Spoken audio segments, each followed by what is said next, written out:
Hey, what's going on everyone? Justin here, and in this video we're going to be talking about 12 Trees, The Deep Roots of Our Future by Daniel Lewis. And I want to thank Avid Reader Press for sending me this in kind of like a care package sort of thing. I had asked to review Abundance by Ezra Klein and Derek Thompson, and that's coming up down the road. And they asked if they could send me a couple other ones that they thought I might like, and this was one of them. So whoever did that, very good selection, and I appreciate it a ton.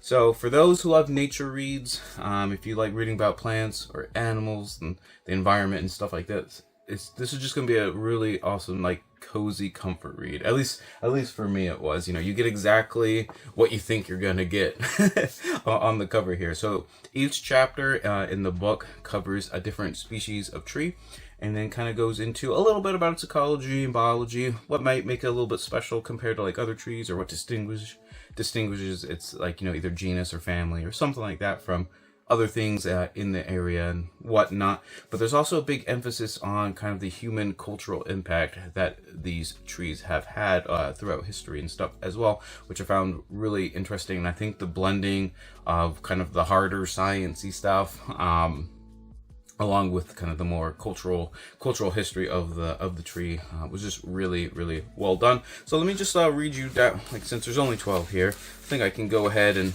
might as well just read them out for you. So we got bristlecone pines and coastal redwoods to start off with. Then the trees of Rapa Nui, which is Easter Island for those who don't know, which actually doesn't have a common name, at least not in English apparently, and it's that one is Sophora Toramiro.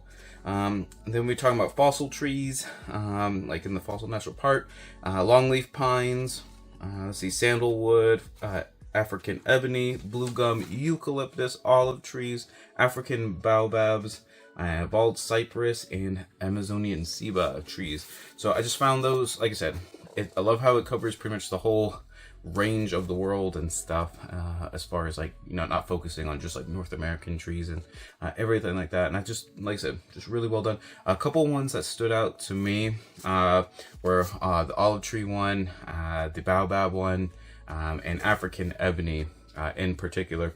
For example, like kind of the you know, the exploitation of like Africa, dealing with just like lumber, you know, and the board feed that, you know, a lot of these companies are just trying to, you know, pump out and ship out and stuff, and how it's not really possible. And then like kind of different measures that have been kind of being attempted to kind of stem illegal logging, and what's working, what's not working. But also just how like different guitar companies are working with like different African governments and stuff, as far as like getting like ebony and things. I thought that was just really interesting, kind of going through that. Like same thing kind of with olive trees. You know, how do we get the best olive oil? You know, how people used olive oil for, you know, over time and stuff. I just thought that was really well done. But there's also other things, like some of the chapters kind of deal with, you know, how does CITES even work, you know, which is a kind of like the organizations that kind of deal with endangered species, putting them on like a red list and stuff like that, and dealing with the trees and the animals and stuff that utilize them, you know, things like that, as well as different, like for example with it was a longleaf pine, I believe it is, dealing with like fire regimes, you know, historically. What have people been using, kind of different government practices to, you know, establish fire regimes and stuff, and what's working, what's not working so well, you know, things like that. So you get a whole bunch of, like I said, cultural impact, government impact, you know, problems, things that are kind of going well, in a few cases what's not going well. You know, sometimes some of these trees are canaries in the coal mine, as far as like environmental impacts and stuff like that, for example with like the bald cypress. So I like I said, just a really like cozy, well done read about 12 different species of trees, why they're important, why they're cool, why you should save them, why you should like learn about them and stuff like that. And I will say the very last chapter about the Saba trees, which you should definitely look them up. There's a couple different species in the Amazon rainforest. It's kind of that one's sort of a memoir-ish one, where he's kind of talking about like an Amazonian trip that he did with some friends and a couple of strangers that became friends along the way. And I just thought that chapter was just kind of like an ode to like loving nature and stuff. Just super well done.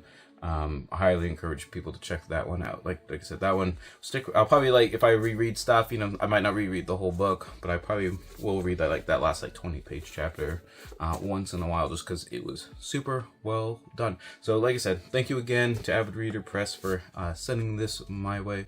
Totally appreciate it. Hope you guys check out some plant books, and if you're on, you know, like I said, you're on the lookout for reading about some trees and stuff, definitely give this one a consideration. Super well done, and whatever you end up reading, whether it's on trees or not, read victoriously.